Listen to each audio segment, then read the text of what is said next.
Hey, what's up, guys? Thanks for tuning in. Thanks for watching this video. I'm your host, Joe. Might not be short today. Might be a little long, a little lengthy. I do have notes here. So let's get to it.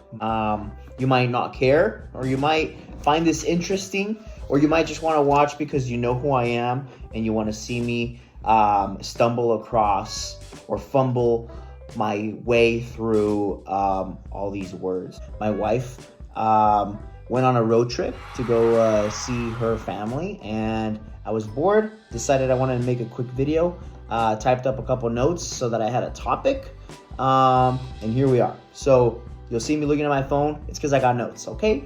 Give me a break. I didn't study. I just wrote this stuff down, did a little bit of research. It's not memorized. Today's topic will be EVs. A bad idea for now. Electric vehicles have been touted as the future of the automotive industry, promising a cleaner, greener, and more sustainable transportation option. However, despite the many benefits of electric vehicles, they are not yet a good investment for people to buy. Here's why. One of the main reasons for this is the high cost. They're expensive. Bottom line, electric vehicles are still significantly more expensive than their gas-powered counterparts, and the cost of the battery, which is a crucial component of an electric vehicle, can be prohibitively expensive.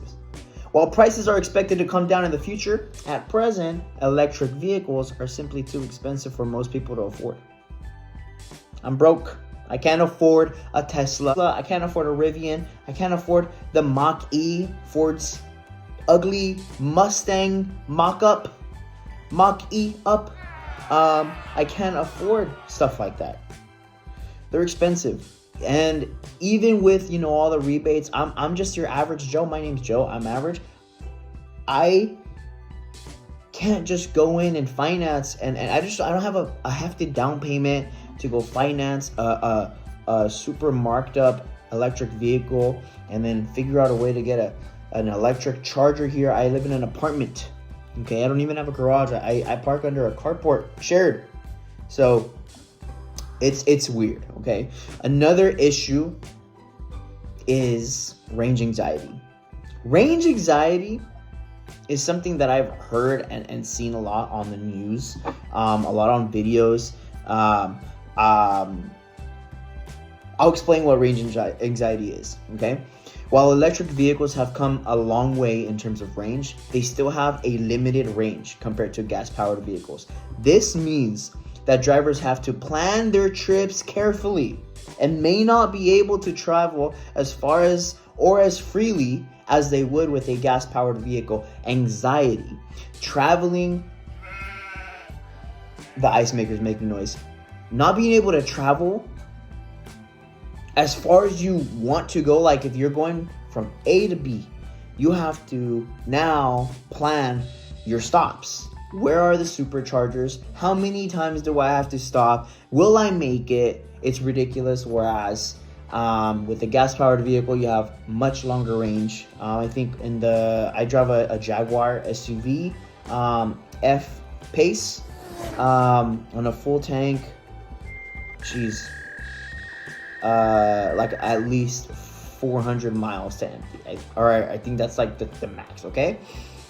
I can get pretty far. I'm sure I could probably drive to San Diego. I'm in TO right now, so I could probably drive to San Diego and back and then still have a little bit of gas left over. I can for sure drive to Bakersfield and back and have gas for the entire week afterwards if I needed to run errands or whatever. But with an electric vehicle, that's not possible. That's an issue, okay? There's not enough superchargers around. There one day may be superchargers located at every gas station. That'd be a great concept if these big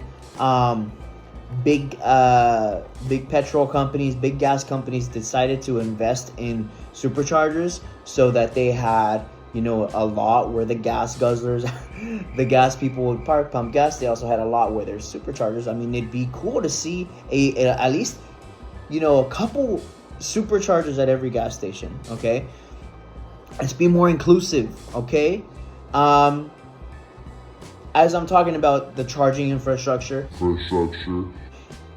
it's a problem. Clearly, we don't have supercharged at every gas station. I don't know where the superchargers are. I get excited when I see one because it's rare to see them. While there are more charging stations popping up all the time, though, the charging infrastructure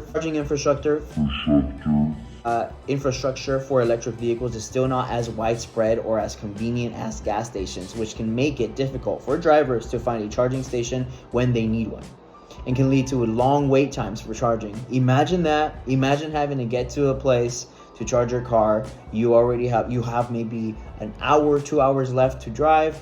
You are on low battery, maybe a quarter tank per se, right? Because it doesn't have a tank.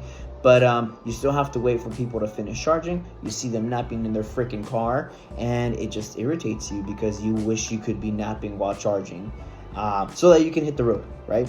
Finally, there is the issue of battery life. Batteries degrade over time. This isn't about how long the battery lasts you per charge. This is the length of the battery's lifetime, okay? They degrade over time, and the cost of replacing a battery can be significant. This means that even if an electric vehicle is a good investment in the short term, it may not be a good investment in the long term if the battery needs to be replaced. And we just don't have that much information to go off of. We don't have that many statistics to go off of. We haven't had electric vehicles for long enough to be able to tell you that it is a good investment. Okay? We can't say, oh, you know what? This vehicle has been around for 50 years and overall, this is how much it costs. No, there's a bunch of new startups. There's a bunch of new types of electric vehicles coming out that you just don't even know if what it's gonna look like, in 5 to 10 years. You buy a Rivian now because it's beautiful and it has all these technical, upgrades and stuff. But what does it look like down the line? Okay, right now it's exciting, maybe not in the future. Okay, overall, while electric vehicles have many benefits, they are not yet a good investment for people to buy. The high cost, the range anxiety, the charging infrastructure, and the battery life issues all make electric vehicles a risky investment for most people. Okay? Most people. Not just brokies, but for also middle-class people. However, as technology improves and prices come down, electric vehicles may become a more viable option in the future. We'll just have to wait and see. Thanks for watching. This has been a short snippet, a short video. Good night. It's actually 10:24. My wife texted me several times. I have not responded. I might be a dead man.